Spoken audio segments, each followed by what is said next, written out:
Friends, आपका हमारे इस यूट्यूब चैनल में बहुत बहुत स्वागत है। जैसा कि दोस्तों हम लोग देख रहे हैं केमिस्ट्री सेकंड क्लास 12 की, और ये लेक्चर नंबर 15 है। और इसमें हम लोग देख रहे हैं unit number 10 means lesson number 10 पढ़ रहे हैं दोस्तों, जिसका नाम है halo alkane and hello arene. बता दूं आपको कि हम लोग यूनिट नंबर 10 पढ़ रहे हैं, केमिस्ट्री सेकंड एनसीईआरटी पैटर्न पढ़ रहे हैं। यह वीडियो जो है इंग्लिश मीडियम और हिंदी मीडियम दोनों वाले स्टूडेंटों के लिए वेरी इंपॉर्टेंट है। दोस्तों हमारा आज का टॉपिक है क्लोरोबेंजीन, और क्लोरोबेंजीन में हम लोग पढ़ रहे हैं रासायनिक गुण पढ़ रहे हैं, केमिकल प्रॉपर्टीज ऑफ क्लोरोबेंजीन। तो क्लोरोबेंजीन पढ़ रहे हैं, और दोस्तों इसमें हम लोग पढ़ेंगे आज बहुत सी इंपॉर्टेंट रिएक्शन जो पेपर में बार बार पूछी जाती हैं और आपको समझ में नहीं आती हैं। दोस्तों किताबों में और सेवर सीरीज़ में ऐसे कुछ लिखा होता है कि वो भाषा आपको समझ में नहीं आती है। मैं इन रिएक्शंस को बहुत ही आसान शब्दों में समझाने वाला हूँ, जिससे कि आप सातों जन्म तक उस रिएक्शन को ना भूल पाएँ। दोस्तों एक दो बार आप रफ अगर कर लेते हैं इन रिएक्शंस को मेरे पढ़ाए गए सिलेबस के अनुसार, तो आपको ये रिएक्शन ज़िंदगी भर नहीं भूलेगी। तो चलिए देखते हैं कौन कौन से रिएक्शन हम पढ़ने वाले हैं। देखिए, क्लोरोबेंजीन की रासायनिक अभिक्रियाएं हम लोग पढ़ने जा रहे हैं, जिसमें पहला क्वेश्चन आपसे पूछा जाता है डीडीटी क्या होता है, इसका पूरा नाम लिखिए तथा इसका दो उपयोग बताइए। या फिर डीडीटी बनाने की रासायनिक अभिक्रिया का वर्णन कीजिए तथा रासायनिक अभिक्रिया सहित समझाइए। दोस्तों दूसरी रिएक्शन है बी वाली, वोल्टेज फीडिंग अभिक्रिया किसे कहते हैं, रासायनिक अभिक्रिया सहित समझाइए। फिर आगे देख लेते हैं, अगली रिएक्शन है सी वाली, फीटिंग अभिक्रिया किसे कहते हैं, रासायनिक अभिक्रिया सहित समझाइए। उल्टेज रिएक्शन क्या होती है, अभिक्रिया सहित समझाइए। उल्मान रिएक्शन क्या होती है, रासायनिक समीकरण सहित समझाइए। क्लोरोबेंजीन से फिनॉल कैसे प्राप्त करेंगे, रासायनिक अभिक्रिया सहित समझाइए। तो दोस्तों इन सारे रिएक्शंस को आज मैं एकदम आसान भाषा में समझाने वाला हूँ। अगर आपको अभी तक नहीं समझ में आया है तो दोस्तों आज ज़रूर समझ में आ जाएगा, ये मेरी गारंटी है। और दोस्तों बता दूं कि इसके पहले भी मेरी इस लेसन से 10-12 वीडियो गई हुई है, लिंक उसका डिस्क्रिप्शन बॉक्स में है, अगर आप नहीं देखे हैं तो देख लीजिएगा। और सबसे पहले दोस्तों अगर चैनल को अभी तक सब्सक्राइब नहीं किए तो सब्सक्राइब करके बेल आइकन दबा लीजिए, जिससे कि आपको अगले वीडियो समय से मिलती रहे। अगर आप आज तक आपको वीडियो नहीं मिली है तो आज आप लिंक डिस्क्रिप्शन बॉक्स से देख करके उधर से अपलोड करके देख लीजिए वीडियो।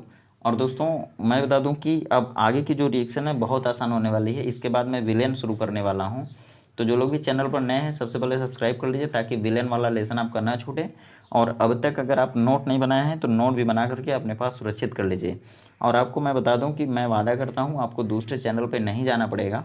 अगर आप पिछली वीडियो देखते हैं आपको समझ में आता है तो ठीक है, नहीं समझ में आता तो आप क्या चीज़ नहीं समझ में आ रही है उसको आप मेरा व्हाट्सअप नंबर है या फिर मेरे ईमेल पे या फिर मुझे कमेंट करके इस वीडियो में ही बताइए, मैं आपको अगली वीडियो में उसका सलूशन ज़रूर दूंगा। तो देखते हैं और हम लोग क्या पढ़ने वाले हैं इस वीडियो में आज की। देखिए अगला है जी वाला, टीएनपी क्या होता है, ट्राई नाइट्रोफिनॉल क्या होता है, क्लोरोबेंजीन से ट्राई नाइट्रोफिनॉल बनाने की विधि का रासायनिक समीकरण समझाइए। क्लोरोबेंजीन से एरोमेटिक ईथर या एनिसोल कैसे प्राप्त करेंगे, उसका भी रासायनिक समीकरण दीजिए। क्लोरोबेंजीन से एनिलीन कैसे प्राप्त करेंगे दोस्तों, अमीनो बेंजीन या एनिलीन, इसका रासायनिक सूत्र द्वारा समझाइए या रासायनिक समीकरण द्वारा समझाइए। फिर आगे है क्लोरोबेंजीन से साइनोबेंजीन या बेंजोनाइट्राइल कैसे प्राप्त करेंगे, रासायनिक अभिक्रिया द्वारा समझाइए।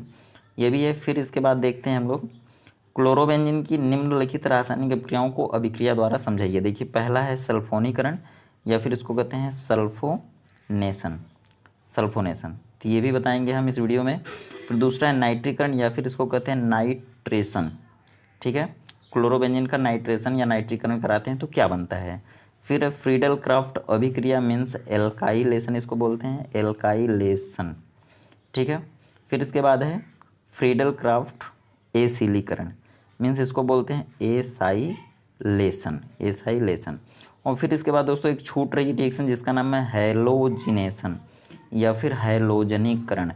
तो क्लोरोबेंजीन का हैलोजनीकरण कराते हैं तो क्या बनता है। तो ये सारी रिएक्शंस आज हम अपने इस वीडियो में देखने वाले हैं। तो चलिए दोस्तों वीडियो को शुरू करते हैं।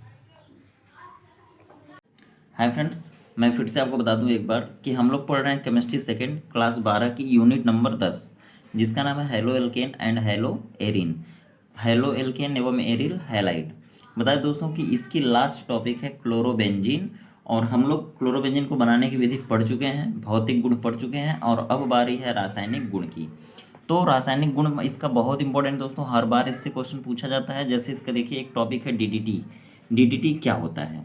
तो डीडीटी क्या है, जैसा कि आप क्वेश्चन भी देखे थे कि डीडीटी क्या होता है और इसका पूरा नाम लिखिए तथा इसका दो उपयोग बताइए। या फिर डीडीटी बनाने की रासायनिक अभिक्रिया का वर्णन कीजिए तथा रासायनिक अभिक्रिया सहित समझाइए। तो अब हम लोग देखेंगे डीडीटी के बारे में। तो चलिए देख लेते हैं इसका पूरा नाम। तो देखिए इसका पूरा नाम है डाइक्लोरोडाइफेनिल ट्राइक्लोरोएथेन। और मैं दोस्तों इस नाम को बाद में भी समझाऊंगा, जब डीडीटी बन जाएगा, हम लोग बना लेंगे रासायनिक अभिक्रिया में, उसके बाद मैं बताऊंगा आपको कि यह नाम कैसे रखा गया है। ठीक, तो चलिए देखते हैं डीडीटी बनता कैसे है। देखिए सबसे पहले डीडीटी क्या होता है। तो डीडीटी एक प्रकार का रासायनिक पदार्थ है जो कीटनाशक के रूप में खेतों में खरपतवार नाशक के रूप में प्रयोग किया जाता है। ठीक है, जैसे खेत में हमारी फसलें होती हैं तो फसलों को कुछ कीड़े मकोड़े नष्ट कर देते हैं, खराब कर देते हैं। तो उन कीटनाशकों को नष्ट करने के लिए या फिर कीड़े मकोड़ों को नष्ट करने के लिए इस डीडीटी का प्रयोग किया जाता है। तो यह क्या है, यह एक तरह का कीटनाशक रासायनिक पदार्थ है। कीटनाशक रासायनिक पदार्थ है। इसका पूरा नाम क्या होता है, तो डाइक्लोरोडाइफेनिल ट्राइक्लोरोएथेन होता है। अब हम लोग देखेंगे कि यह बनेगा कैसे। तो चलिए रासायनिक अभिक्रिया की तरफ चलते हैं। तो दोस्तों देखिए सबसे पहले हम लोग लेते क्या है, क्लोरल। जब आपको याद होगा जब हम लोग क्लोरोफॉर्म बना रहे थे तो एक यौगिक आया था बीच में जिसका नाम था क्लोरल, CCl3CHO। ठीक है, यह क्या है, तो यह क्लोरल है, आपको याद होगा, इसको कहते हैं क्लोरल। और फिर हम लोग अभी पढ़ क्या रहे हैं, तो क्लोरोबेंजीन। तो क्लोरोबेंजीन के दो अणु को हम लोग लेंगे, दो अणु। देखिए क्लोरोबेंजीन को आप ऐसे बना दीजिए, उल्टे बना दीजिए, इससे क्या होगा, आपका थोड़ा आसान हो जाएगा। और यहाँ पे क्या रहता है, एच। ये क्या है, बेंजीन है और यह बेंजीन रिंग है। ये बेंजीन है और ये बेंजीन रिंग है। इसके एक कोने पर हाइड्रोजन हट जाता है, वहाँ पे Cl लग जाता है, तभी ये क्लोरोबेंजीन बनता है। और ये इस कोने पर हाइड्रोजन रहता है, छुपा रहता है, लेकिन यहाँ पर उसको हम दिखाएंगे। और यहाँ भी देखिए, यहाँ भी एक क्लोरोबेंजीन का अणु यहाँ बना देते हैं। ठीक है, यह भी क्लोरोबेंजीन है और यहाँ भी एच रहता है, हर कोने पर एक दिखा दिए। अब देखिए यह क्या है, क्लोरल है, यह क्या है, क्लोरोबेंजीन का दो अणु है। ठीक है, जब यह क्लोरोबेंजीन का दो अणु हो गया दोस्तों, तो अब इनको हम इसके साथ मिला के गर्म करेंगे। तो देखिए यहाँ से यह O और यहाँ से यह H और यहाँ से यह H, ठीक है, निकल जाएगा। तो यह HHO H2O मीन्स अगर हम इसको गर्म करेंगे तो यह H2O बाहर हो जाएगा और ये दोनों यहाँ से ये और ये जुड़ जाएगा। तो देखिए क्या होता है, क्या बचा, CCl3 और यहाँ क्या बचा, CH। और अब यहाँ से एक बंध ऐसे इधर और एक बंध ऐसे इधर। ठीक है, अब होगा क्या, देखिए दिखा दूँ, यह जो बेंजीन रिंग है ना, अब सीधे ऐसे जुड़ जाएगी। ठीक, और ये हो जाएगा Cl। और ये देखिए बेंजीन रिंग ऐसे यहाँ आ जाएगी। ऐसे अगर आप बना देते हैं तो आपका यह एकदम से हो जाएगा +H2O। दोस्तों यही है DDT। देखिए यही DDT है।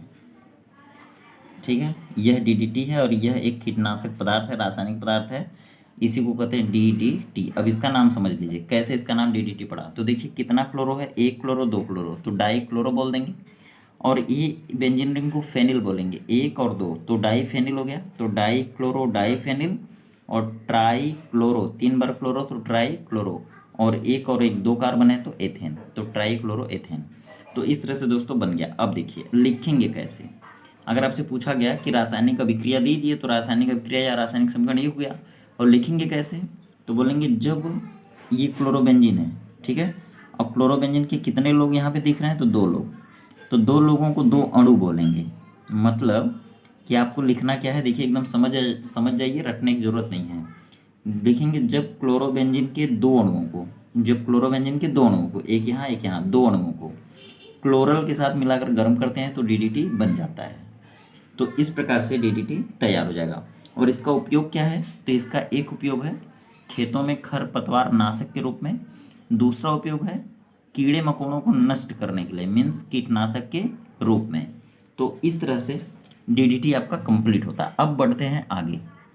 देखिए अब हम लोग समझेंगे उल्टेज फिटिंग अभिक्रिया के बारे में। पूछा जाता है कि उल्टेज फिटिंग अभिक्रिया क्या होती है या उल्टेज फिटिंग अभिक्रिया किसे कहते हैं, रासायनिक अभिक्रिया सहित समझाइए। तो दोस्तों इसमें की कई अभिक्रिया, जैसे उल्टेज अभिक्रिया अलग है, उल्टेज फिटिंग अभिक्रिया अलग है, फिटिंग अभिक्रिया अलग है। तो तीनों को आप यहाँ पे समझेंगे, आपका पूरा जो तीनों हेडिंग है वो एकदम सरल हो जाएगी। जब एक साथ हम समझेंगे तो हमको सारी चीज़ें समझ में आ जाएंगी। तो चलिए देखते हैं उल्टेज फिटिंग अभिक्रिया क्या है। तो दोस्तों मैं बता दूं कि सबसे पहले देखिए आप एक क्लोरोमेथेन ले लीजिए। क्लोरोमेथेन का सूत्र क्या है, CH3Cl। या फिर क्लोरोएथेन ले लीजिए, मीन्स यह क्या है, एक हेलो एल्केन है। अब इसको क्या करिए, सोडियम धातु ले लीजिए। सोडियम धातु कितने बार लेंगे, 2 बार। और एक ले लीजिए क्लोरोबेंजीन। क्लोरोबेंजीन ये क्या है, क्लोरोबेंजीन हो गई, ठीक है। अब देखिए, मतलब एक क्या है, हेलो एल्केन है और एक एरिल हैलाइड है, और इन दोनों को सोडियम धातु के साथ गर्म कर रहे हैं। तो देखिए एक Cl पर एक माइनस आता है, एक माइनस आएगा यहाँ भी, और इस पर 2 बार है तो 2 बार प्लस आ जाएगा। तो ये वाला, ये नए दोनों Cl के साथ रिएक्ट हो जाएगा और यहाँ से ये निकल जाएगा। जब ये माइनस हुआ तो ये प्लस हो जाएगा पूरा, और ये माइनस हुआ तो ये प्लस हो जाएगा। अब देखिए जब यहाँ से ये निकल जाएगा ना, तो ये रिएक्शन इस तरफ प्लस प्लस और माइनस माइनस से नहीं होगी, तो प्लस माइनस मत दिखाइए, यहाँ पे मत दिखाइए, ठीक है, नहीं तो गड़बड़ हो जाएगा। और ये नए Cl के साथ चला जाएगा, और फिर ये वाला जो है CH3 वो यहाँ आके जुड़ जाएगा, ठीक है। तो अब ये जो बनाना, इसी अभिक्रिया को कहेंगे वोल्टेज फीडिंग अभिक्रिया। तो यह एक तरह का एरोमेटिक एल्केन है। और अब यहाँ पे हम क्या बना देंगे, CH3 सीधे जोड़ देंगे, इसको लेके यहाँ पे, और फिर इस बेंजीन रिंग को यहाँ पे लगा देंगे, पूरे बेंजीन अणु को। यही हो गया क्या आपका, और प्लस यहाँ पे 2NaCl, ये क्या बना, तो ये आपका हो गया मेथिल, और ये हो गया बेंजीन। इसको कहते हैं टॉलुइन, या मेथिल बेंजीन भी कह सकते हैं। यह क्रिया आपकी क्या कहलाएगी, यह क्रिया आपकी क्या कहलाएगी बताइए, उल्टज फीटिंग अभिक्रिया। उल्टज फीटिंग अभिक्रिया, बस याद हो जाएगा। लिखेंगे कैसे, फिर से बता दूं। जब एक हेलो एल्केन और एक एरिल हैलाइड अणु को सोडियम धातु के साथ मिलाकर गर्म करते हैं तो टॉलुइन बनता है या एरोमेटिक एल्केन बनता है। इस अभिक्रिया को उल्टज फीटिंग अभिक्रिया कहते हैं। दोस्तों अब मैं बता दूं आपको कि अब हम लोग बात करेंगे फीटिंग अभिक्रिया की।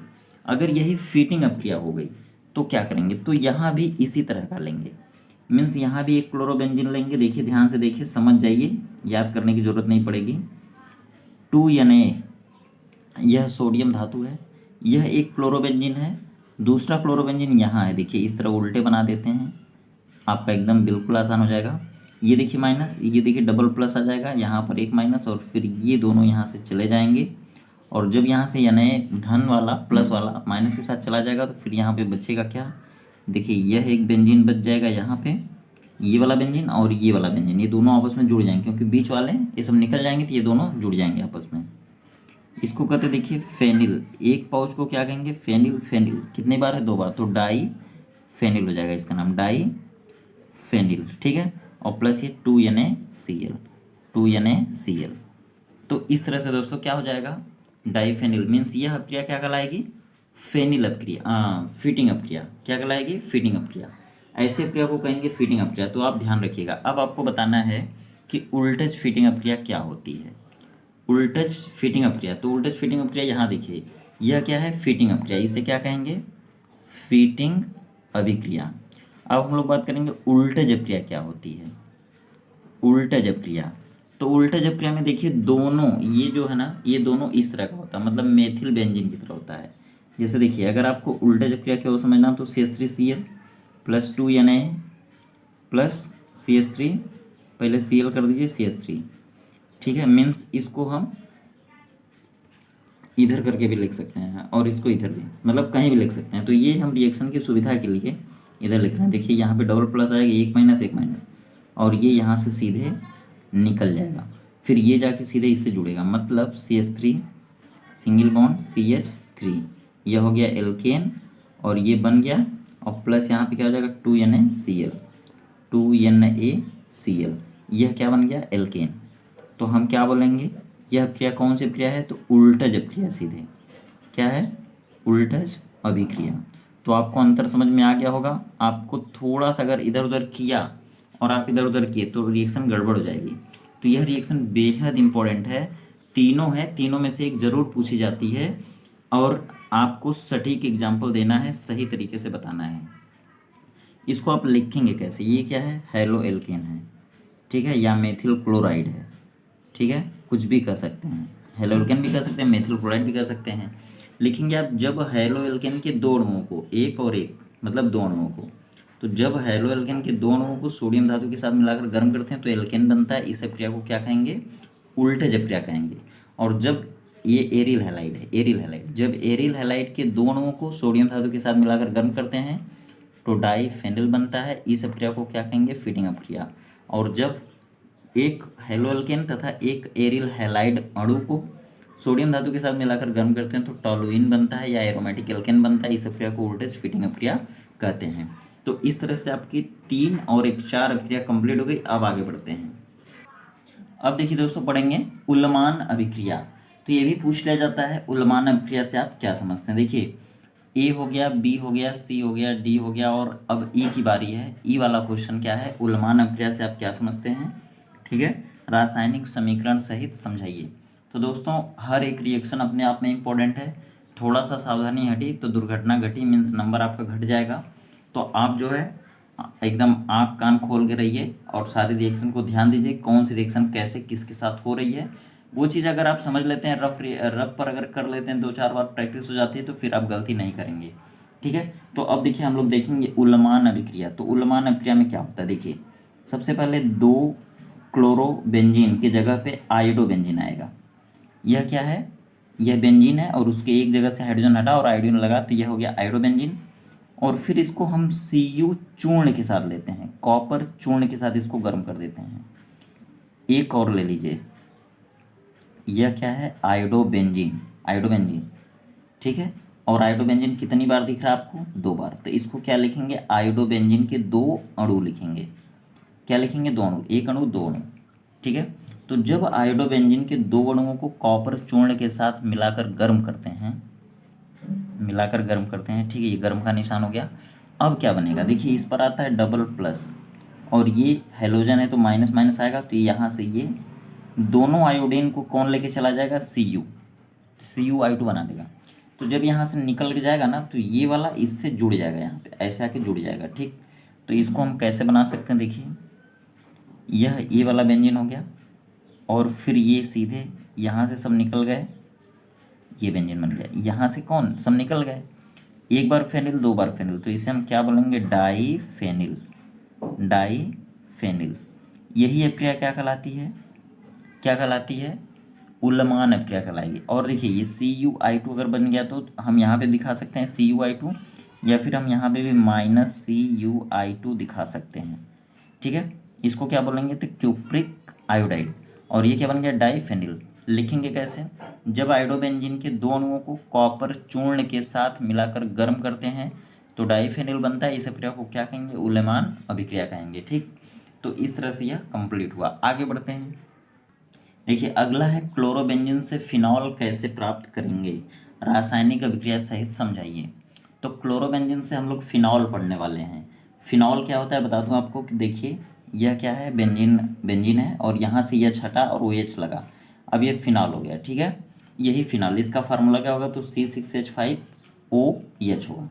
अब हमको ध्यान देना है, ये अपने दिमाग में सोचना है कि क्लोरोबेंजीन में एक Cl है, किसके साथ रिएक्ट कराएं, किसके साथ उसकी अभिक्रिया कराएं तो वह Cl हट जाए और वहाँ पर एक OH आ जाए।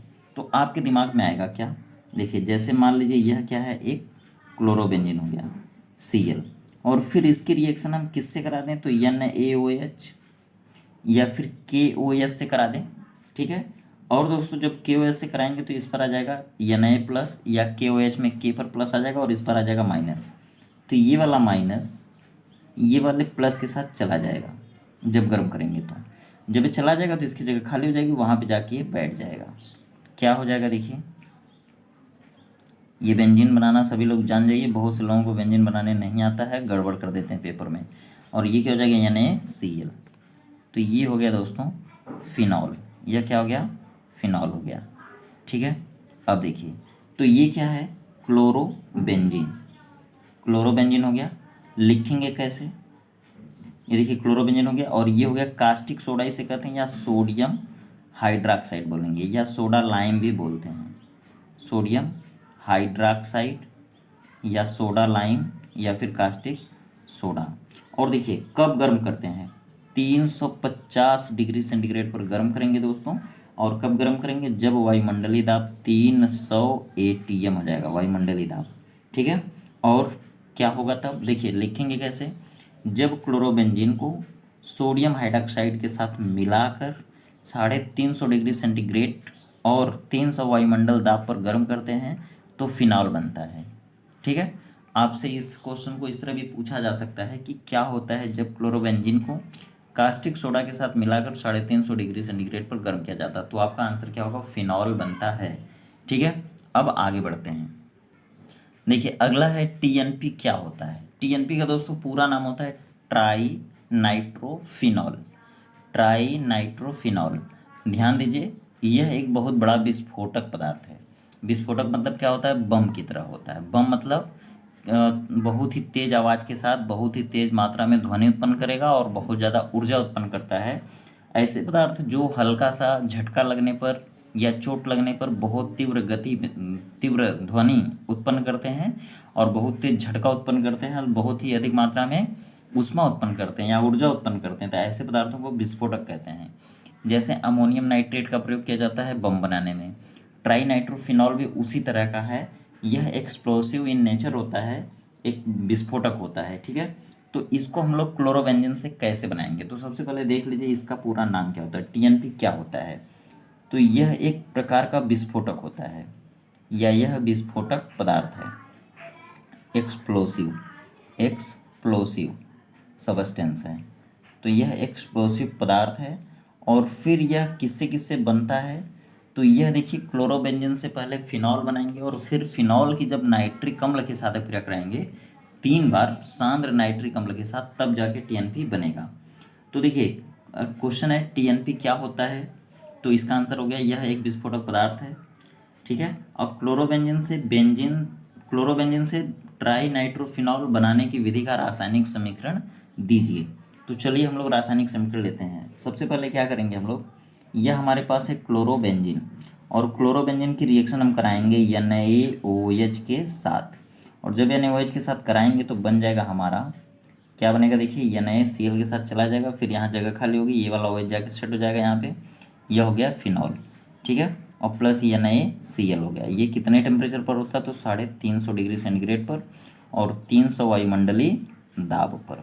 ठीक है, अब इसके बाद हम लोग क्या करेंगे, सबसे पहले ये जो है ना फिनॉल, अब इसको लेके आएंगे इधर और इस फिनॉल की अभिक्रिया किससे करा देंगे, सांद्र नाइट्रिक अम्ल से HNO3 से। ठीक है, और किसकी उपस्थिति में कराएंगे, तो सांद्र H2SO4 की उपस्थिति में कराएंगे। ठीक है, की उपस्थिति।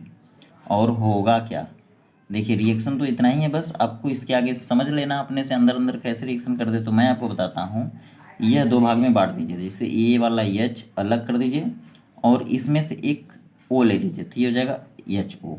और फिर यहाँ पे क्या बचा, NO कितनी बार बचा, 2 बार, क्योंकि एक बार O इधर गया तो NO2 बच गया, NO2। अब देखिए ये OH हो गया, OH पे क्या आता है, माइनस आता है, और ये NO2 पे क्या आता है, प्लस आता है। ये वाला OH कहाँ जाएगा, देखिए ये वाला H, ये वाला OH है ना, तो ये देखिए किससे क्या करेगा, तो इस OH पे भी माइनस आएगा, तो ये वाला OH क्या करेगा, तो देखिए ये वाला OH वहीं रहेगा। ठीक, और इसके हर कोने पर एक एक H होता है, हमको मालूम है, बताया था पहले भी, यहाँ भी H है और यहाँ भी H है और यहाँ भी H है। ठीक, हर कोने पर होता है, दिखाएं चाहे ना दिखाएं। ये वाला H क्या होगा, प्लस होगा, ये वाला H क्या होगा, प्लस होगा, ये वाला H क्या होगा, प्लस होगा। और ये OH कितनी बार है, एक बार, माइनस है। अगर हम यहाँ पे 3 बार कर देते हैं तो अब ये 3 बार OH हो गया माइनस और ये 3 बार प्लस हो गया। तो अब देखिए एक OH, फिर दूसरा OH, तीसरा OH यही है क्योंकि ये 3 बार है, तो एक H यहाँ से, एक H यहाँ से और एक H यहाँ से, 1 2 3 H, 1 2 3 OH के साथ चले जाएंगे, तो 3 बार H2O बनाएगा। क्या बनाएगा, 3 बार H2O। और जब यहाँ से H हटेगा, यहाँ से H हटेगा, यहाँ से H हटेगा, इनके साथ जाएगा, तो इनकी जगह खाली, इनकी जगह खाली, इनकी जगह खाली हो जाएगी। अब ये 3 बार, एक बार यहाँ, एक बार यहाँ और एक बार यहाँ जाके जुड़ जाएगा।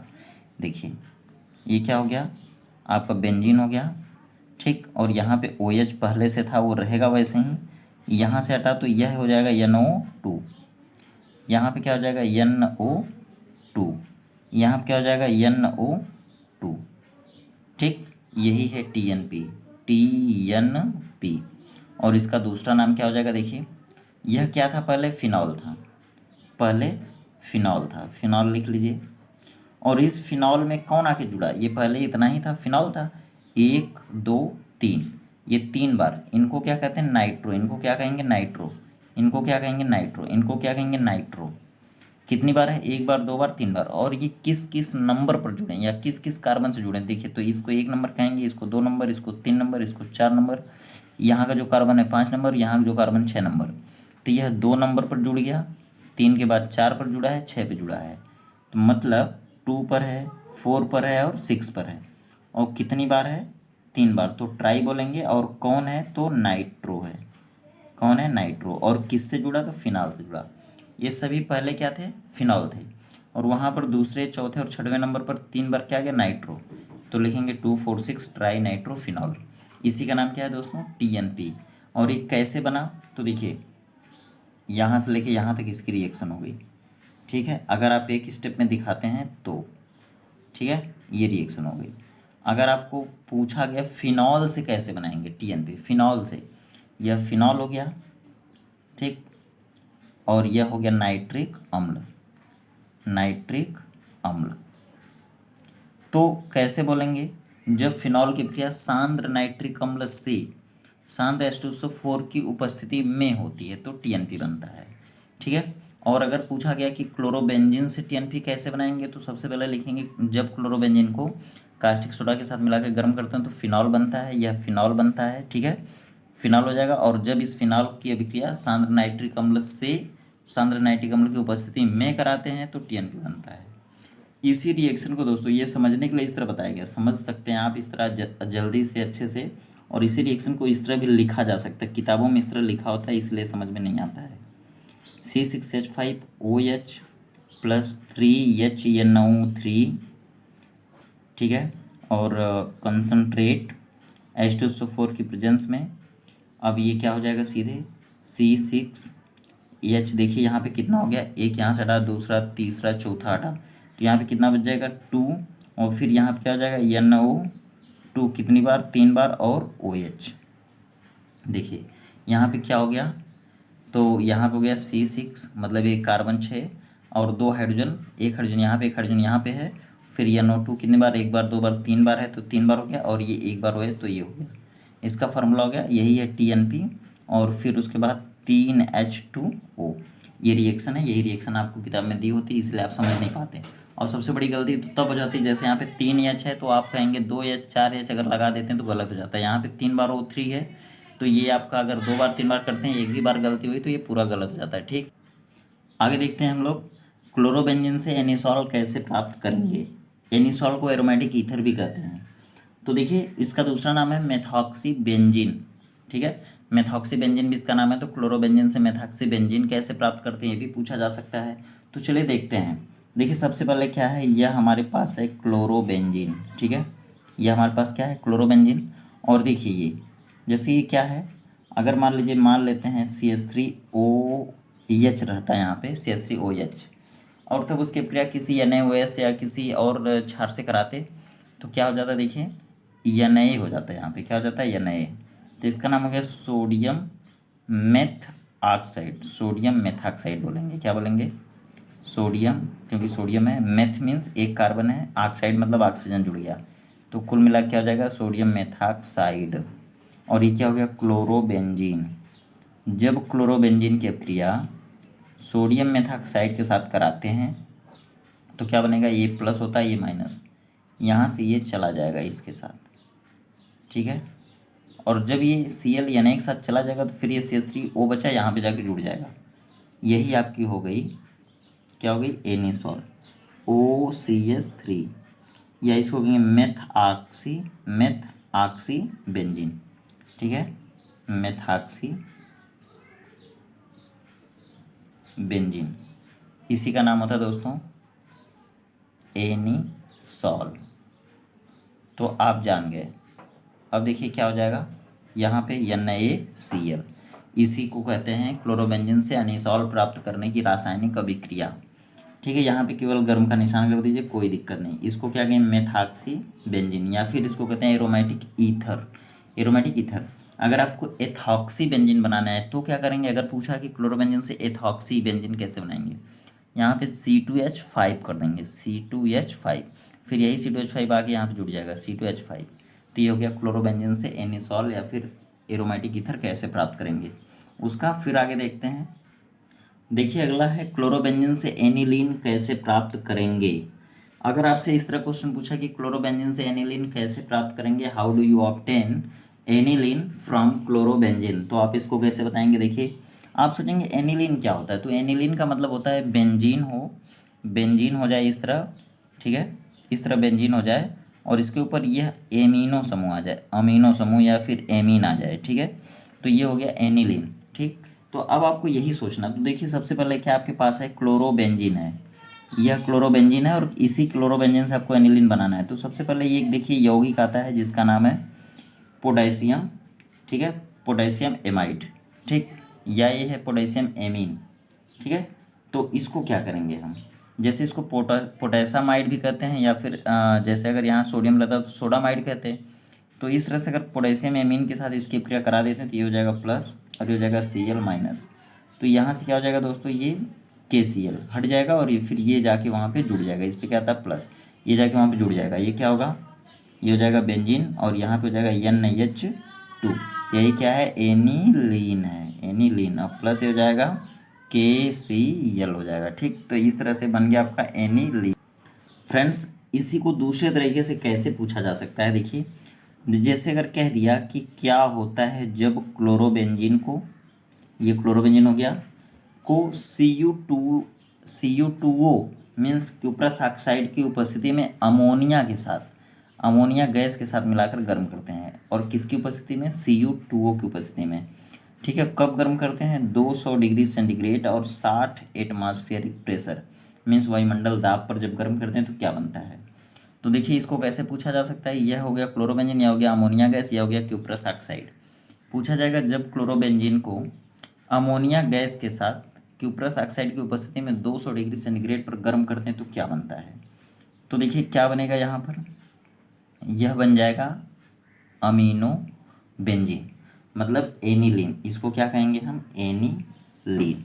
ठीक है, अब देखिए इसके साथ अब क्या होगा, ये देखिए Cl कितनी बार है, 2 बार है, तो ये Cl चला जाएगा Cu के साथ, ये हो जाएगा Cu2Cl2, ठीक, मीन्स हो जाएगा क्यूप्रस क्लोराइड। अब अगर बात करें कि और क्या बच रहा है, तो यहाँ से देखिए सीधे सीधे ये H2 बच जाएगा, मीन्स 3 दूना 6 है, तो ये H2O बच जाएगा, ठीक है, और ये वाला O इसके साथ चला जाएगा, तो यहाँ क्या हो जाएगा, ये H2O, इधर नहीं इधर देखिए H2O, देखिए ये वाला जो 3 दूना 6 है ना H, वो उसमें से कहाँ गया, इधर गया, ठीक, और ये कितनी बार बनेगा, तो ये 2 बार बनेगा, तो 2 दूना 4 बार यहाँ आ जाएगा, इसमें 6 है, 6 बार में से 4 बार यहाँ चला गया, देखिए यहाँ पे 2 दूना 4 और फिर 2 बचेगा, तो ये इससे हो जाएगा। तो इस तरह से क्या आप आंसर देखेंगे कि वो पूछेगा जब क्लोरोबेंजीन को अमोनिया गैस के साथ मिलाकर क्यूप्रस ऑक्साइड की उपस्थिति में गर्म करते हैं तो क्या होता है, तो आप लिखेंगे एनिलीन बनता है, या उसका रासायनिक समीकरण दे देंगे, एकदम आंसर क्लियर हो जाएगा, आपको पूरा पूरा नंबर मिल जाएगा। देखिए अगली टॉपिक है क्लोरोबेंजीन से साइनोबेंजीन कैसे प्राप्त करेंगे। क्लोरोबेंजीन से साइनोबेंजीन या फिर बेंजीन नाइट्राइल या फिर बेंजोनाइट्राइल कैसे प्राप्त करेंगे। तो इसके लिए आपको क्या करना है फ्रेंड्स, देखिए यह हो गया क्लोरोबेंजीन, क्लोरोबेंजीन की क्रिया किसी ऐसे चीज़ के साथ कराई कि उसमें से CN निकल के इसमें आ जाए। तो देखिए होता क्या है, एक CN वाला यौगिक होता है CuCN, इसका नाम है क्यूप्रस साइनाइड, क्यूप्रस साइनाइड। तो आप इसको देख सकते हैं, यह साइनाइड है और इस पर आता है माइनस, इस पर आ जाएगा प्लस, इस पर आ जाएगा माइनस, ठीक, तो ये कहाँ चला जाएगा, इसके साथ चला जाएगा, माइनस इसके साथ चला जाएगा, सॉरी Cu के साथ चला जाएगा, ठीक है, माइनस प्लस के साथ। अब ये क्या हो जाएगा, यहाँ पे बेंजीन बन गया और यहाँ पर क्या हो जाएगा CN और प्लस ये हो जाएगा CuCl, ठीक है। तो इस तरह से अब इसका नाम क्या हो जाएगा, साइनो बेंजीन या फिर बेंजोनाइट्राइल हो जाएगा, ठीक। तो बन गया, कैसे, क्या लिखेंगे, जब क्लोरोबेंजीन को क्यूप्रस साइनाइड के साथ मिलाकर गर्म करते हैं तो साइनोबेंजीन बनता है।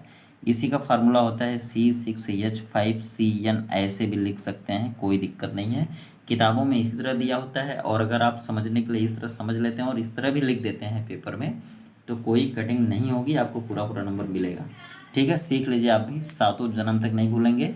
मैं यही सोचकर बता रहा हूँ दोस्तों कि आपको रिएक्शन से नफरत होती है, रिएक्शन नहीं आती है, तो मैं भी ट्राई कर रहा हूँ कैसे रिएक्शन आपको नहीं आती। अगर आप इंटरेस्ट बनाते हैं, चैनल पे बने हैं, तो दोस्तों आपको तो ज़रूर समझ में आएगी रिएक्शन, और सातों जन्म तक आप भूल नहीं पाएंगे। दोस्तों अगर अभी तक चैनल को सब्सक्राइब नहीं किया तो सब्सक्राइब कर लीजिए, ताकि अगली वीडियो आपको समय से मिले, नहीं तो आपका वीडियो छूट जाएगा, आपका लेक्चर गड़बड़ हो जाएगा, तो आपका नोट सही बन नहीं पाएगा और आप कहेंगे सर पूरी वीडियो बनाते नहीं हैं, आधी अधूरी वीडियो बनाते हैं। तो ऐसी बात नहीं है, आपको सारी वीडियो समय पर मिल जाएगी। पहले चैनल को आप सब्सक्राइब कर लीजिए।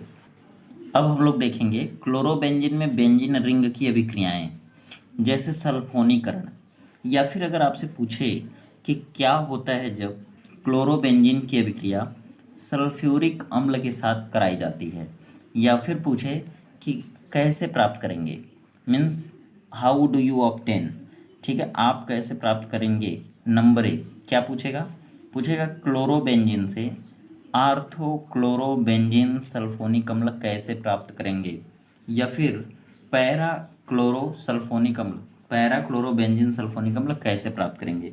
तो देखिए उसके लिए आपको मैं सॉल्यूशन दे रहा हूँ। सबसे पहले क्या होगा, यह हो जाएगा क्लोरोबेंजीन, और जब क्लोरोबेंजीन की क्रिया आप कराएंगे H2SO4 के साथ, तभी इसको आप सल्फोनेशन कहेंगे या सल्फोनीकरण कहेंगे, नहीं तो नहीं कहेंगे। देखिए जब आप क्लोरोबेंजीन की क्रिया सल्फ्यूरिक अम्ल के साथ करा देंगे तो सल्फोनीकरण हो जाएगा। तो देखिए आप कैसे कराएंगे, ये किसकी उपस्थिति में है, 1 मिनट के लिए ऐसे छोड़ सकते हैं, ये लिखना आपको ज़रूरी नहीं, लेकिन ये बताना है कि सल्फोनीकरण में क्या होता है। तो सल्फोनीकरण में क्या होता है, क्लोरोबेंजीन की क्रिया सल्फ्यूरिक अम्ल से होती है। तो अब आपको ये नहीं आ रहा है, तो देखिए हम इसको आसान करते हैं। जैसे देखिए ये कितना एच है, इसमें 2, तो 1 एच ले लीजिए, और इसमें कितना ओ है, तो 4 है, 1 ओ और 1 एच ले लीजिए, ओ एच, और फिर यहाँ पे क्या बचा, दूसरा एच बचा, और यहाँ एस बचा, और यहाँ पर ओ 3 बचा है। तो अगर हम इसको 2 भागों में बांटेंगे तो ओ एच और एच SO3 हो जाएगा। यह माइनस होता है और ये प्लस होता है, याद रखिएगा। और इसके हर कोने पर यहाँ पर एच होता है और यहाँ पर एच होता है, तो यहाँ पर भी एच प्लस होगा, यहाँ पे भी एच प्लस होता है, ठीक। तो ये वाला एच एक बार इसके साथ जाएगा, ये वाला एच एक बार इसके साथ जाएगा, तो ये हो जाएगा H2O, और फिर जब ये यहाँ जाएगा तो फिर ये यहाँ जाके जुड़ जाएगा, और जब यहाँ वाला एच इसके साथ जाएगा तो फिर ये यहाँ आके जुड़ेगा। एक बार में एक ही अभिक्रिया होगी, ठीक है। तो सबसे पहले यह क्लोरोबेंजीन और इसका यह एच सबसे पहले इसके साथ जाएगा, और फिर जब यहाँ से चला जाएगा तो इसके जगह पे ये जाके सेट हो जाएगा। तो देखिए ये बनेगा पहली बार, यहाँ पर क्या है, तो Cl, और फिर यहाँ पे SO3 बच गया, H ये वाला HSO3 HSO3, और फिर पहली बार ये निकलता है। दूसरी बार कहाँ से निकलेगा H, तो दूसरी बार यहाँ से निकलेगा, अब यहाँ से नहीं निकलेगा। तो अब देखिए Cl, और फिर यहाँ से H गया है तो OH के साथ हो गया ख़त्म। अब ये बचा SO3H, कर देते हैं इसको SO3H, ये है। अब देखिए इसको क्या बोलेंगे, ये कौन सी पोजीशन है, आर्थो।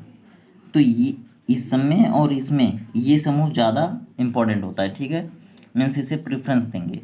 तो यह 1 नंबर पर हो जाएगा, 1 2 3 4 5 6, तो ये किस पर आ गया, 2 नंबर पे। तो इसको लिखेंगे हम 2 क्लोरो, क्या लिखेंगे, 2 क्लोरो, क्यों, क्योंकि ये प्रतिस्थापी हो गया और ये मुख्य क्रियात्मक समूह हो गया, ठीक।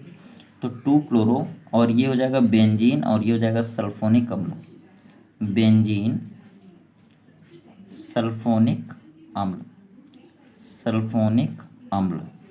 और उसी तरह से या इसको 2 क्लोरो कर सकते हैं या आर्थोक्लोरो, इसको क्या कहेंगे, ये देखिए पैरा पर है, ये 1 नंबर 2 नंबर 3 नंबर 4 नंबर, अगर ये ऊपर चला जाए तो ये नीचे आ जाएगा पैरा पोजीशन पर, तो इसको लिखेंगे parachloro, parachloro benzene, benzene sulphonic acid, ठीक। तो ये बनता है। तो आप लिखेंगे क्या, जब क्लोरोबेंजीन की क्रिया शांत सल्फ्यूरिक अम्ल के साथ कराते हैं तो आर्थोक्लोरोबेंजीन सल्फोनिक अम्ल या 2 क्लोरोबेंजीन सल्फोनिक अम्ल बनता है, और पैराक्लोरोबेंजीन सल्फोनिक अम्ल बनता है। बता दूं दोस्तों यह माइनर प्रोडक्ट होता है, ठीक है, यह बहुत ही कम मात्रा में बनता है, और ये मेजर प्रोडक्ट होता है, ठीक है। इससे आपको मतलब नहीं है, बस आपको ये बता देना है, ठीक है। तो आगे बढ़ते हैं। दूसरी क्रिया क्या थी इसके साथ, दूसरी क्रिया थी नाइट्रीकरण, ठीक है। अगर आप नाइट्रीकरण कराते हैं तो क्या बनता है, तो दूसरी क्रिया का नाम दे देते हैं नाइट्रीकरण या फिर नाइट्रेशन, नाइट्रीकरण या नाइट्रेशन, ठीक है। इसमें क्या पढ़ेंगे कि जब क्लोरोबेंजीन की क्रिया नाइट्रिक अम्ल के साथ होती है तो क्या बनता है, तो क्या बनेगा दोस्तों, देखिए सबसे पहले ये कौन है, तो ये क्लोरोबेंजीन हो जाएगा, और प्लस ये कौन है, तो नाइट्रिक अम्ल हो जाएगा। ठीक है, इसके साथ कराएंगे तो क्या बनेगा, तो दोस्तों उसी तरह से बनेगा। अब देखिए कैसे बनेगा, मान लीजिए ये बनता है, आपको डायरेक्ट लिख देते हैं आप, NO2 प्लस ये भी बनेगा, ये क्लोरोबेंजीन हो गया Cl, और यहाँ पे हो गया NO2। तो ये कैसे बना, तो अब देखिए इसको आप समझ सकते हैं, ये H है, A को दे दीजिए, H को A को यहाँ से दे दीजिए, तो यहाँ 3 था, एक इधर आ जाएगा, फिर क्या बचेगा, NO2 बचेगा। ठीक, ये माइनस होता और ये प्लस होता, तो एक बार यहाँ से H निकलेगा और एक बार यहाँ से H निकलेगा। ठीक है, पीछे भी एक बार रिएक्शन हुई है, एक बार यहाँ से OH इसके साथ जाएगा तो ये वाला यहाँ जाएगा, तो क्या हो जाएगा NO2, और फिर जब यहाँ से इसके साथ जाएगा तो फिर ये इसके पास जाएगा, तो ये हो जाएगा NO2। इसका नाम क्या हो जाएगा, यह माइनर प्रोडक्ट होगा, तो इसका नाम हो जाएगा, देखिए ये 1 नंबर हो जाएगा, 2 नंबर, तो ये 2 क्लोरो, और ये देखिए दूसरे पर क्लोरो हो गया, तो ये हो जाएगा नाइट्रो, ये हो जाएगा बेंजीन, 2 क्लोरो नाइट्रो बेंजीन। और ये कौन सा प्रोडक्ट होता है, तो माइनर, ये कम मात्रा में बनेगा, माइनर प्रोडक्ट। ठीक है, और ये क्या हो जाएगा, तो पैरा क्लोरो या 4 क्लोरो नाइट्रो बेंजीन, तो इस तरह से बन जाएगा। ठीक है, इसका क्या नाम है, तो नाइट्रिक अम्ल है, नाइट्रिक अम्ल। आप कितना लिखेंगे, आपको लिखना है बस सिर्फ इतना। और ये क्यों बता रहे हैं हम लोग, ये समझने के लिए बता रहे हैं। ये क्या है, क्लोरोबेंजीन लिखेंगे, जब क्लोरोबेंजीन की अपक्रिया नाइट्रिक अम्ल के साथ होती है तो 2 क्लोरोनाइट्रोबेंजीन और पैराक्लोरोनाइट्रोबेंजीन बनता है। ठीक है, इसे कहते हैं, यह क्लोरोबेंजीन के बेंजीन रिंग की अपक्रिया है। ठीक है, तो इस तरह से यह बेंजीन रिंग के आर्थो अथवा पैरा पोजीशन पे बनेगी। ठीक, आगे बढ़ते हैं। तीसरी हेडिंग क्या है दोस्तों, देखिए है क्लोरीनीकरण या हैलोजनीकरण। ठीक है, हैलोजनीकरण, अगर मान लीजिए क्लोरोबेंजीन का हैलोजनीकरण एक बार और करा देते हैं, हैलोजनीकरण या हैलोजिनेशन। ठीक है, तो क्या होता है, तो देखिए इसको फटाफट देखिए। सबसे पहले क्या है, यह क्लोरोबेंजीन है, और यह क्लोरोबेंजीन की अपक्रिया कराना है हैलोजन से। हैलोजन मतलब क्लोरीन, फ्लोरीन, ब्रोमीन, किसी से भी। मान लीजिए 2 Cl से करा देते हैं, Cl2। ठीक है, तो ये क्या होगा, यहाँ पे H होगा, यहाँ पे H होगा। ठीक है, तो ये वाला H प्लस क्या करेगा, इसमें 2 Cl है तो 1 Cl माइनस 1 Cl प्लस हो जाएगा, तो ये H प्लस और ये Cl माइनस, तो ये क्या बना देगा, HCl बना देगा। यहाँ पे कर दीजिए माइनस HCl, और फिर यहाँ पे क्या कर देंगे, यहाँ पर Cl है पहले से, यहाँ पे जाएगा आपकी बार ये Cl, तो यहाँ Cl हो जाएगा, और फिर ये जो है यहाँ भी जाएगा, क्या नाम है इसका, ये देखिए Cl, और फिर यहाँ भी Cl हो जाएगा। ठीक है, तो इसका नाम क्या हो गया, डाइक्लोरोबेंजीन, इसका भी हो गया डाइक्लोरोबेंजीन, या फिर इसका नाम हो जाएगा 2 डाइक्लोरोबेंजीन, इसका हो जाएगा 1,4-डाइक्लोरोबेंजीन। ठीक है, तो हैलोजनीकरण हो जाएगा। फिर आगे देखेंगे, अगली रिएक्शन है फ्रीडल क्राफ्ट अभिक्रिया। फ्रीडल क्राफ्ट अभिक्रिया, फ्रीडल क्राफ्ट अभिक्रिया में 2 अभिक्रिया होती है, एक होती है एल्कीलीकरण होती है। तो याद रखिएगा, जब भी ये फ्रीडल क्राफ्ट अभिक्रिया पूछी जाएगी तो याद रखिएगा कि एल्कीलीकरण पूछ रहा है या फिर दूसरी एसिलीकरण पूछ रहा है, क्योंकि ऐसे में भी गड़बड़ी हो जाती है, रिएक्शन गलत हो जाती है, समझ में नहीं आता है। लेकिन जब आपका एल्कीलीकरण और एसिलीकरण क्लियर रहेगा तो आपको रिएक्शन भी देने में आसान रहेगा। ठीक, देखिए ये क्या हो गया, क्लोरोबेंजीन हो गया, और याद रखिएगा जब भी एक एल्कीलीकरण पूछेगा तो इसके प्रयोग कराएंगे CH3Cl के साथ, याद कर लीजिए। CH3Cl मीन्स हेलो अल्केन है, या C2H5Cl के साथ भी करा सकते हैं। तो देखिए ये क्या होगा, यहाँ से H रहेगा और यहाँ से H। ठीक है, एक बार ये H निकलेगा, एक बार ये H निकलेगा, ये है क्या है, प्लस होता है, तो ये माइनस के साथ जाएगा। ठीक है, एक बार ये इसके साथ जाएगा, फिर A इसके साथ जाएगा, जब ये इसके साथ जाएगा तो ये वाला यहाँ जुड़ेगा, उसी तरह से होगी रिएक्शन जैसे पीछे हुई है। यहाँ पे Cl पहले से था, यहाँ से जब H जाएगा इसके साथ माइनस के साथ, तो ये वाला जाके यहाँ जुड़ेगा, यह हो गया। और फिर उसके बाद एक बार नीचे जाके जुड़ेगा, नीचे जाके जुड़ेगा तो क्या हो जाएगा, Cl और फिर CH3। इसका नाम क्या बोलेंगे, इसका नाम क्या हो जाएगा बताइए, तो इसका नाम हो जाएगा, देखिए यह प्रेफरेंस इसको देंगे तो ये 2 नंबर पे चला जाएगा, तो इसका नाम हो जाएगा 2 क्लोरो, ये 2 क्लोरो हो गया, और ये हो गया मेथिल, और ये हो गया बेंजीन, तो मेथिल बेंजीन, या फिर इसको कहते हैं टालोइन। ठीक है, तो इसका नाम हो जाएगा 2 क्लोरो टालोइन या 2 क्लोरो मेथिल बेंजीन, इसका नाम हो जाएगा पैरा क्लोरो टालोइन या मेथिल बेंजीन। ठीक है, मेथिल बेंजीन। तो तो इस तरह से क्लियर हो जाएगा। अब देखिए लास्ट वाला है फ्रीडल क्राफ्ट एसिलीकरण। देखिए एसिलीकरण वो भी फ्रीडल क्राफ्ट क्रिया है, लेकिन क्या है, एसिलीकरण है, ठीक है, एसाइलेशन बोलते हैं इंग्लिश में, एसिलीकरण। तो एसिलीकरण में क्या होगा, ध्यान दीजिएगा थोड़ा, देखिए लाइट कम है, ध्यान से पढ़िए क्योंकि पढ़ाई है तो ध्यान से करना पड़ेगा। देखिए इसमें क्या होता है कि यह है क्लोरोबेंजीन और इसकी रिएक्शन कराते हैं CH3COCl के साथ। बहुत सिंपल है, इसका नाम है एसिड क्लोराइड बोलते हैं इसको, या एसिटिल क्लोराइड। तो आप एसिड क्लोराइड बोल दीजिए, कोई दिक्कत नहीं होगी। याद रखिएगा कभी भी अगर एसिलीकरण आएगा या फ्रीडल क्राफ्ट एसिलीकरण आएगा तो इसी से रिएक्शन होगी, याद रखिएगा। और ये हर रिलेशन में ही है लगभग, एल्डिहाइड कीटोन एल्कोहल सब में है। तो अब ये रिएक्शन कैसे होगी, तो देखिए माइनस है और यहाँ पे एक ही अच्छा है तो प्लस होगा, यहाँ पे भी एक ही अच्छा है तो प्लस होगा। देखिए बहुत सिंपल रिएक्शन है, एकदम कठिन नहीं होगी रिएक्शन, मैं आपका बहुत आसान कर दूंगा। ये Cl पहले से यहाँ पे एक बार ये H प्लस इस Cl के साथ आएगा तो हट जाएगा, फिर ये जो बचेगा ना ये पूरा यहाँ जाके जुड़ेगा, देखिए। और इसको जब हम लोग यहाँ लिखेंगे तो इसको थोड़ा सा उल्टे कर देंगे, मीन्स COCH3 और प्लस, जब यहाँ से निकल के जाएगा तो ये वाला यहाँ जुड़ जाएगा, मतलब क्या हो जाएगा, यहाँ हो जाएगा CL और फिर यहाँ हो जाएगा COCH3, हो गया। इसका नाम क्या हो जाएगा, देखिए यह मुख्य क्रियात्मक समूह हो जाएगा, ठीक है। और ये 2 नंबर पे चला जाएगा फिर, तो ये जाएगा 2 क्लोरो और इसका नाम हो जाएगा एसीटोफिनोन, ये जाएगा 2 क्लोरो एसीटोफिनोन, याद रखिएगा एस्टोफिनोन। फिर ये भी हो जाएगा, ये हो जाएगा 4 क्लोरो एसीटोफिनोन। तो ये हो गया फ्रीडल क्राफ्ट अभिक्रिया। तो याद रखिए आप ये रिएक्शन सभी, देखिए एक लेसन में इतनी बड़ी बड़ी रिएक्शन है और फिर ये आपको कठिन नहीं लगी होंगी जिस तरह से मैं बताया। तो मैं आपके सारे जो अभिक्रियाएं हैं उनको आसान कर दूंगा, आप बात मानिए और चैनल पे बने रहिए और अपने फ्रेंड सर्कल में इसे शेयर भी कर दीजिए, या आपके घर में भी कोई हो उसको ध्यान दे करके पढ़ाइए। रिएक्शन से दोस्तों डर लगता है सबको, लेकिन मैं डरता नहीं हूँ रिएक्शन से। थोड़ी मोड़ी गलती हो जाती, गलती सबसे होती है, लेकिन मैं डरता नहीं हूँ और मैं चाहता हूँ कि जो मुझसे जुड़े मैं उसको भी रिएक्शन ऐसे पढ़ा दूँ, याद करा दूँ कि वो सातों जन्म तक ना भूल पाए। तो दोस्तों चलिए अब हम लोग देख लेते हैं क्लोरोबेंजीन का उपयोग कहाँ करते हैं। तो देखिए क्लोरोबेंजीन का उपयोग बहुत से औद्योगिक जगहों पे करते हैं। जैसे देखिए जो एक्सप्लोसिव था TNP बनाने में करते हैं, DDT जैसा खरपतवार नाशक या कीटनाशक बनाने में करते हैं, इसका क्लोरोबेंजीन का उपयोग करते हैं। क्लोरोबेंजीन का उपयोग प्रयोगशाला में अभिकर्मक के रूप में भी करते हैं। क्लोरोबेंजीन का उपयोग और भी कार्बनिक यौगिकों या फिर रासायनिक यौगिकों के निर्माण में करते हैं। उल्मान अभिक्रिया में डाइफेनिल बनाने में करते हैं क्लोरोबेंजीन का उपयोग, और फिर एनीसॉल बनाने में मीन्स डाई मेथिल ईथर या फिर डाई एथिल ईथर या फिर एरोमेटिक ईथर बनाने में करते हैं। और साइनोबेंजीन जैसे यौगिकों को भी बनाने में क्लोरोबेंजीन का उपयोग करते थे। DDT बनाया जाता है, क्लोरोफॉर्म बनाया जाता है, विलायक के भी रूप में इसका प्रयोग करते हैं। तो इस तरह से दोस्तों ये वीडियो समाप्त होती है और फिर मिलते हैं हम लोग अगले वीडियो में। तो दोस्तों अगर चैनल को अभी तक अगर सब्सक्राइब नहीं किया तो सब्सक्राइब कर लीजिए, और अगर आपको कोई संदेह हो, कोई कहीं दिक्कत हो तो कमेंट करके उसे पूछ लीजिए क्वेश्चन, या फिर मेरा नंबर है, नंबर पे बात कर लीजिए। तो दोस्तों अगर पिछली वीडियो नहीं देखें तो पिछली वीडियो लिंक डिस्क्रिप्शन बॉक्स में है, वहाँ से जाके देख लीजिए वीडियो।